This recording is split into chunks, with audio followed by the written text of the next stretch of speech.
Dans cette seconde capsule vidéo consacrée aux API et bibliothèques, nous allons continuer d'explorer la bibliothèque Folium de Python. Nous en profiterons pour exploiter les fichiers XML de type GPX liés au déplacement GPS, mais également le format JSON très répandu dans les langages web. Nous nous baserons sur quelques exemples de cartes de notre environnement proche. Allez, en route pour la découverte! Cette vidéo propose de nombreux exemples de code Python.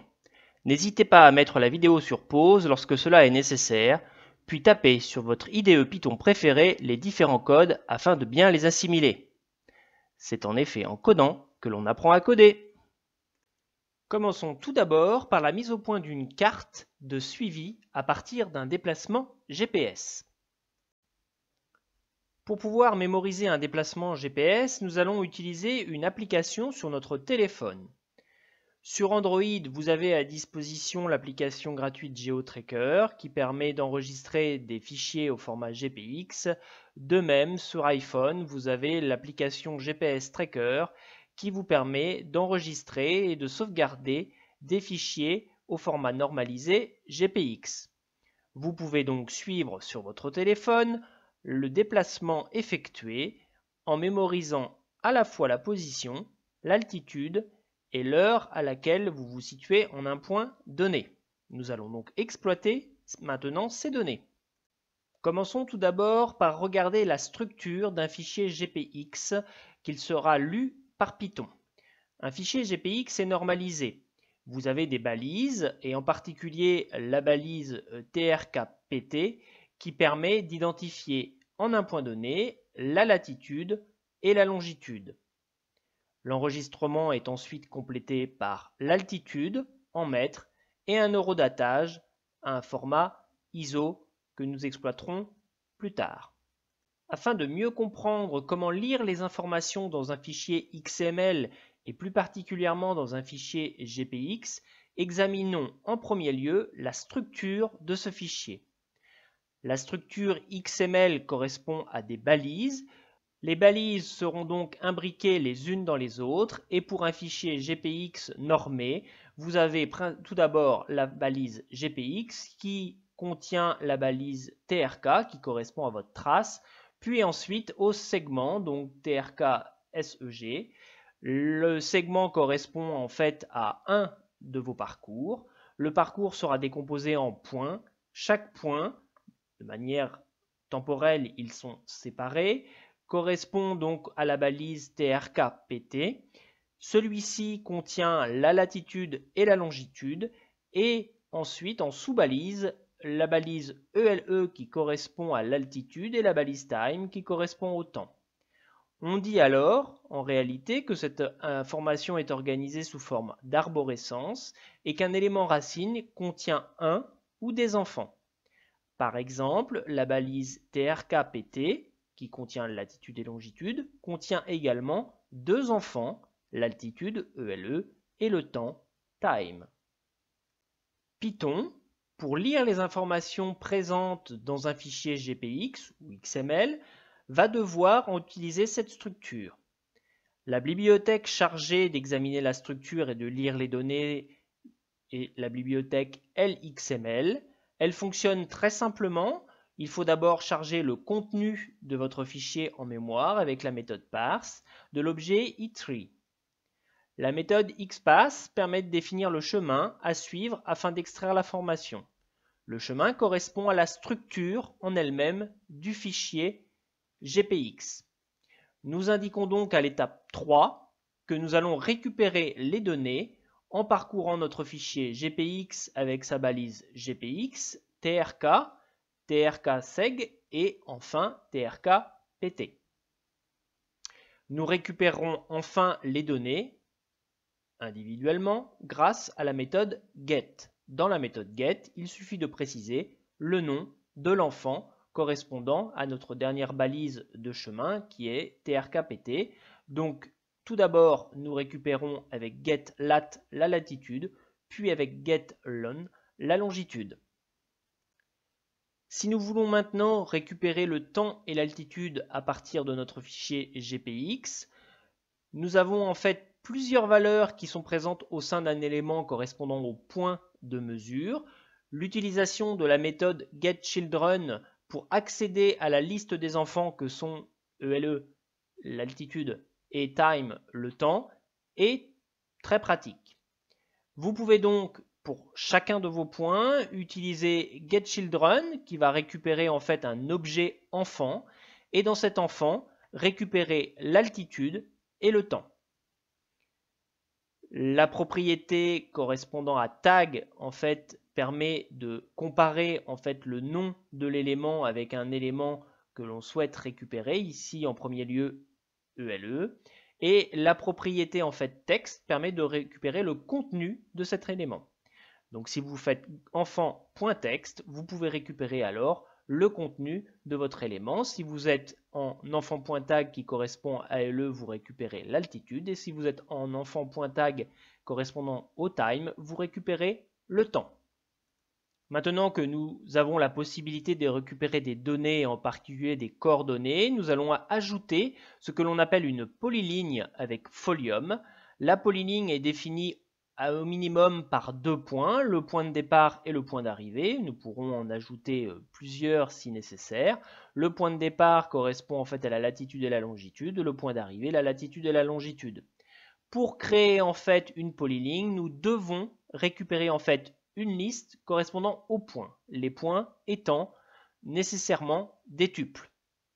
Comme nous avons récupéré en fait deux listes latitude et longitude, nous allons transformer en fait nos listes en éléments de tuples pour créer cette dernière liste de coordonnées. Donc pratiquement avec Folium, voilà comment nous allons fonctionner pour ajouter une polyligne. Nous allons d'abord, comme précédemment, charger la bibliothèque Folium.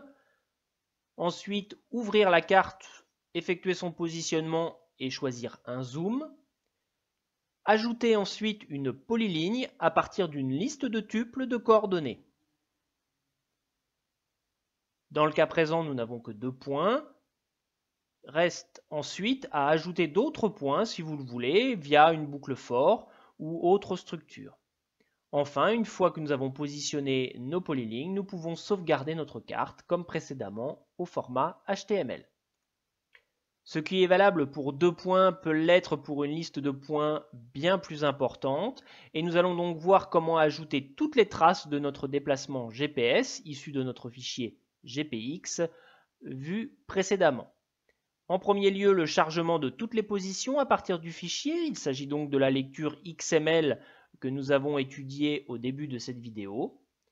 Ensuite, nous allons donc ouvrir notre carte, nous positionner, effectuer un zoom comme précédemment et ajouter une polyligne correspondant à l'ensemble de nos coordonnées mises sous forme d'une liste de tuples. Le tracé en fait de notre polyligne nous permettra de définir le parcours entre notre point de départ mis en exergue ici par un flag vert et notre point d'arrivée mis en exergue ici par un point rouge. Maintenant que nous avons vu la méthode générale pour récupérer des données puis pour tracer des polylignes, c'est à vous de jouer avec la trace GPS fournie en annexe. Soyons maintenant un peu plus précis et tentons de calculer à partir de notre trace GPS la vitesse en chaque point de notre parcours. Pour calculer la vitesse, nous sommes confrontés à 2 problèmes. Le premier est de calculer la distance entre 2 points à partir des coordonnées GPS récupérées. Le deuxième est de récupérer le temps en secondes à partir de la balise time qui correspond en fait à la date et à l'heure de notre enregistrement. Nous allons donc voir concrètement comment résoudre ces 2 problèmes.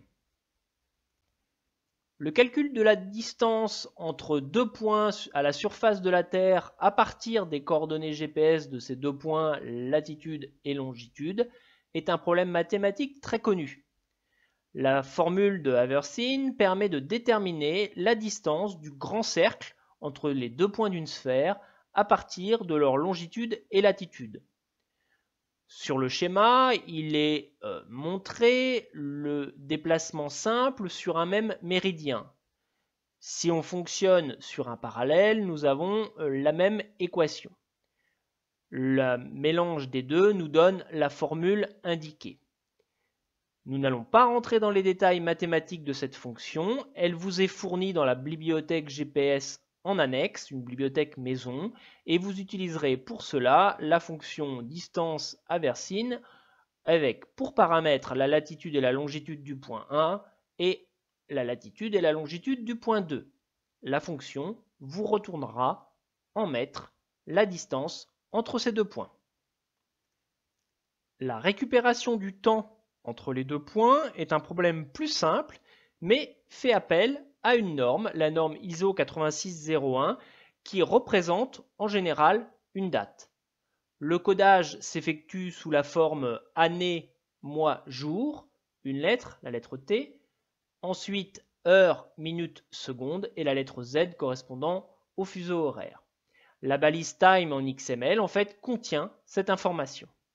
Il va falloir donc convertir cette information en temps en secondes. La conversion s'effectuera avec strp time de la bibliothèque datetime de Python. Le premier exemple vous donne comment convertir en fait le temps directement en objet datetime. La seconde méthode est quand même plus simple et plus efficace. Elle permet entre les deux moments donnés, le temps 1 et le temps 2, de récupérer en fait le total en secondes. Bien sûr, cette fonction durée est annexée à la bibliothèque GPS fournie. Sur la carte, nous allons pouvoir superposer la vitesse. En premier lieu, il s'agit de calculer la vitesse à partir du temps et de la distance entre deux points. Avec vos souvenirs de physique, le problème sera assez vite résolu avec V est égal à D sur T sur un petit intervalle donné, donc entre nos deux points fournis, ça sera une vitesse moyenne entre ces deux points. Ensuite, il suffira de fabriquer une échelle de couleur entre la vitesse minimum que nous positionnerons en vert et la vitesse maximum que nous positionnerons en rouge. Enfin, il faudra attribuer la couleur à chaque morceau de notre polyligne. Vous obtiendrez ainsi, sur votre déplacement GPS de tout à l'heure, un graphique similaire à celui qui est affiché. Vous voyez donc les zones avec les vitesses plus élevées en rouge orangé et les zones avec les vitesses plus faibles en vert et vert clair.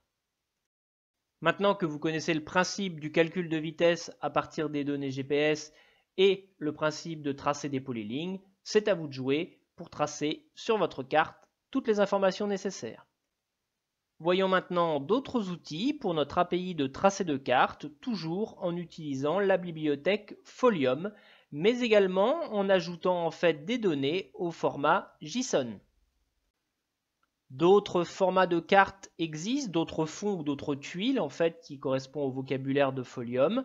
À partir en fait de la définition de l'objet carte, Folium vous permet de choisir entre OpenStreetMap par exemple et d'autres fonds permettant d'avoir le terrain, d'avoir juste la structure des rues ou d'avoir un fond plus ou moins diffus. Vous choisirez donc en fonction du rendu que vous souhaitez obtenir pour votre carte. Vous avez également la possibilité d'enrichir vos cartes avec d'autres marqueurs. Le premier des marqueurs que nous avons utilisé était le marqueur standard. Vous avez la possibilité en fait d'ajouter par exemple un marqueur nuage ou alors un marqueur info. Remarquez au passage sur le marqueur info, lorsque nous utilisons en fait les options concernant l'icône, Folium vous permet de choisir la couleur. La couleur peut être définie en format RGB, rouge, vert, bleu, en hexadécimal. D'autre part, vous pouvez ajouter sur votre carte un cercle fixe avec la méthode Circle. Pour cette méthode, vous avez le choix, comme précédemment, de la couleur. Vous avez la possibilité en fait de compléter le cercle en partie centrale ou non.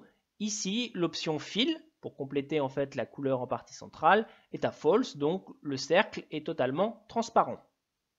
Nous avons également la possibilité d'ajouter un cercle dont la taille est proportionnelle à l'écran et va donc varier en fonction du zoom que nous utilisons pour notre carte. Il suffit alors d'utiliser la méthode CircleMarker. Cette méthode possède les mêmes attributs que la méthode Circle et en particulier la méthode de remplissage des couleurs.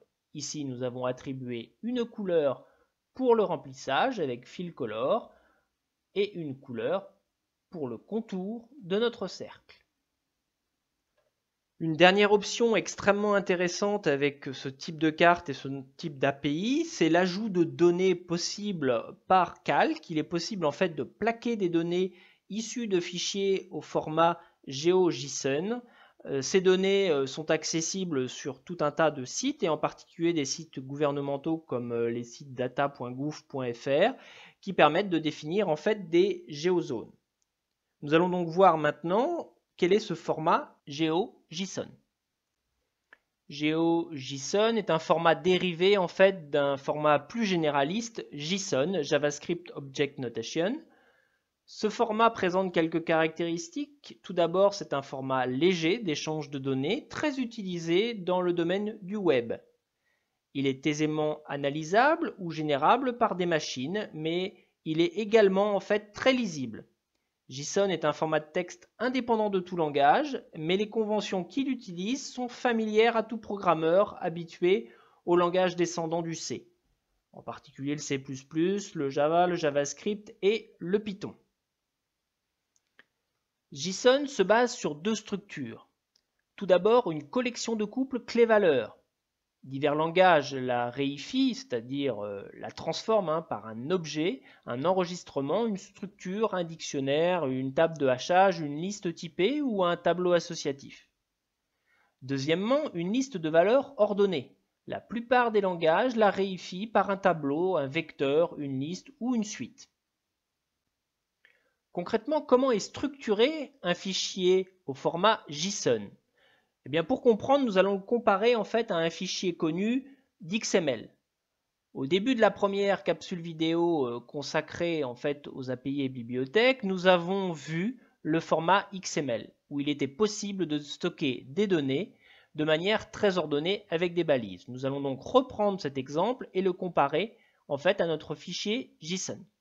Le fichier JSON fonctionne en fait par clé-valeur, comme un dictionnaire sous Python. Vous voyez ici la transposition entre le film, son identifiant et son contenu correspondant en fait au titre en anglais, l'année, le réalisateur et le résumé qui lui se sépare en deux. D'une part la langue qui était en fait un des attributs de résumé et le contenu de ce champ. Le format GeoJSON utilise donc cette structure. Le contenu est très simple et fonctionne en fait par type d'objet à tracer sur notre calque de carte. Les principaux types en fait correspondent à des points, des segments ou alors des polygones définis par leurs différents points. Nous ne rentrerons pas en détail dans ce format, nous nous contenterons de récupérer des fichiers GeoJSON sur des sites institutionnels pour les positionner sur nos cartes dans nos travaux. Voyons maintenant sous Python avec la bibliothèque Folium comment ajouter un contour de département. Nous avons au préalable récupéré en fait un fichier GeoJSON correspondant au polygone du département des Yvelines. Il suffit ensuite de charger la carte comme nous avons vu précédemment sous Folium, d'ajouter éventuellement un marqueur, puis d'aller chercher le fichier correspondant au contour souhaité, GeoJSON, le charger avec la méthode très simple folium.geojson, l'ajouter à notre carte avec notre méthode habituelle add_to et notre nom de carte. Ensuite, nous avons la possibilité de sauvegarder notre fichier. Tout est compris ? Eh bien, à vous de jouer. Dans les activités qui vont suivre, vous allez tracer des cartes avec des contours GeoJSON. Maintenant que nous connaissons les éléments essentiels à la gestion des API et des bibliothèques sous Python, nous allons pouvoir passer à la pratique et à la mise en œuvre de nos connaissances dans les activités qui vont suivre, avec l'écriture en Python de petits scripts permettant d'améliorer encore l'ergonomie de nos cartes pour pouvoir les publier sur des sites web ultérieurement. Bon courage!